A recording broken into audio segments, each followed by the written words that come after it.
కాసేపట్లో Congress legislature party సమావేశం కానుంది. సీఎం రేవంత్ అధ్యక్షతన జరగనున్న ఈ సమావేశంలో మంత్రులు, ఎమ్మెల్యేలు, ఎమ్మెల్సీలు హాజరు కానున్నారు. రాజ్యసభ ఉప ఎన్నిక, స్థానిక ఎన్నికలు, రుణమాఫీ, రైతు భరోసా, సచివాలయం వద్ద రాజీవ్ విగ్రహం ఏర్పాటుపై సీఎల్పీ సమావేశంలో చర్చ జరిగే అవకాశాలు కనిపిస్తున్నాయి. ఇదే అంశానికి సంబంధించి పూర్తి సమాచారం మా ప్రతినిధి ప్రేమ్ అందిస్తారు. ప్రేమ్.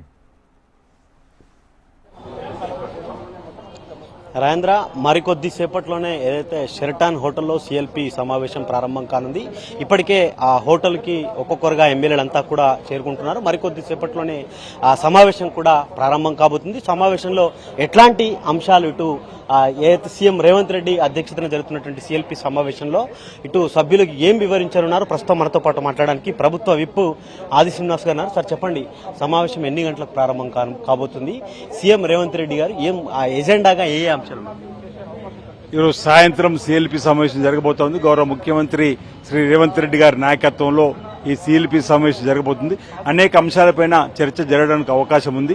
ప్రధానంగా రాజ్యసభకు సంబంధించిన ఎన్నికలు, అభిషేక్ సింఘ్వి గారిని ఆల్ ఇండియా కాంగ్రెస్ కమిటీ ప్రకటించింది కాబట్టి వారి పేరును, దానికి సంబంధించినటువంటి అంశంతో పాటు రాష్ట్రంలో ఉన్నటువంటి అనేక అంశాలపైన కూడా చర్చ జరగడానికి అవకాశం ఉందని మేము భావిస్తా ఉన్నాం. ప్రధానంగా రైతులకు 31 కోట్లు ఏదైతే రుణమాఫీ చేసిన ఏకకాలంలో మాట ఇచ్చినామో ఆ మాట ప్రకారం 27 రోజులలో 18,000 కోట్లను కూడా ఈరోజు జూలై 15న జీవోని తీసుకుని వచ్చి రుణమాఫీ అయిన జూలై 18న మొదటి విడత ₹1,00,000 లోపల, జూలై 30న 1,50,000 విడతగా, మూడో విడతగా 15th ఆగస్టు నాడు చేసి 20 రోజులలో ఒక చరిత్ర సృష్టించినాం.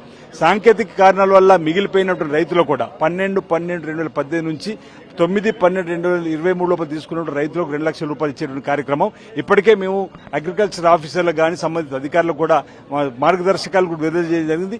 ఎవరైతే సాంకేతిక పరంగా ఇబ్బందులు పడి రానటువంటి రైతులు కూడా గుర్తించి వారికి కూడా మిగతా డబ్బును ఇచ్చేటువంటి ఏర్పాటు చేసేటువంటి కార్యక్రమంతో పాటు అనేక అంశాలు చర్చకు రావడానికి అవకాశం ఉంటుందని భావిస్తా ఉన్నాం. ఇప్పుడు ప్రభుత్వ పథకాలతో పాటుగా ఇటు సెక్రటేరియట్ ముందున్నటువంటి రాజీవ్ గాంధీ విగ్రహానికి సంబంధించి మీరన్నట్టుగా రైతు రుణమాఫీ విషయంలో కాంగ్రెస్ పార్టీ రాహుల్ గాంధీ ఇచ్చినటువంటి ఏకకాలంలో రుణమాఫీ లాంటి ప్రభుత్వ పథకాలు అమలు చేశారు కాబట్టి బహిరంగ సభ పెట్టాలనే ఆలోచనలో పార్టీ ఉన్నట్టుగా కూడా చూస్తుంది. ఆ సమావేశం ఎప్పుడు ఉండే అవకాశం? రాజీవ్ గాంధీ రుణమాఫీ ఇప్పటికే మా గౌరవ ముఖ్యమంత్రి శ్రీ రేవంత్ రెడ్డి గారు రైతుల రుణమాఫీ చేసి తీరినటువంటి గాంధీ కుటుంబం మాటిస్తే తప్పదు అనేటువంటి మాటను కూడా ఎక్కడైతే శ్రీ రాహుల్ గాంధీ గారు వరంగల్ సభలో హామీ ఇచ్చారో అదే వరంగల్లో భారీ సభ పెట్టి ధన్యవాదాలు చెప్పేటువంటి కార్యక్రమం తీసుకుందని ఇప్పటికీ వారు చెప్పడం జరిగింది.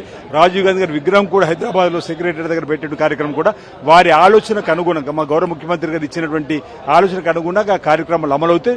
వీళ్ళంతా తొందరలు ఉంటాయని చెప్పిన భావన వ్యక్తం చేస్తామని. ఇప్పుడు సీఎల్పీకి సంబంధించినటువంటి ఒకవైపు ఎమ్మెల్యేలు, ఎమ్మెల్సీలు, మంత్రులు, రాజ్యసభ సభ్యులు, ఎంపీలు కూడా రానున్నారు కాబట్టి స్థానిక సంస్థల మీద ఏమైనా చర్చ జరిగే అవకాశం జరగవచ్చు. స్థానిక సంస్థల ఎన్నికలు జరగవచ్చు. అయితే ఇతరత్ర అంటే తెలంగాణ అభివృద్ధి ధ్యేయంగా జరిగేటువంటి కార్యక్రమం అనేకం ఉంది, జరగడానికి అవకాశం ఉంది, స్కోప్ ఉంది.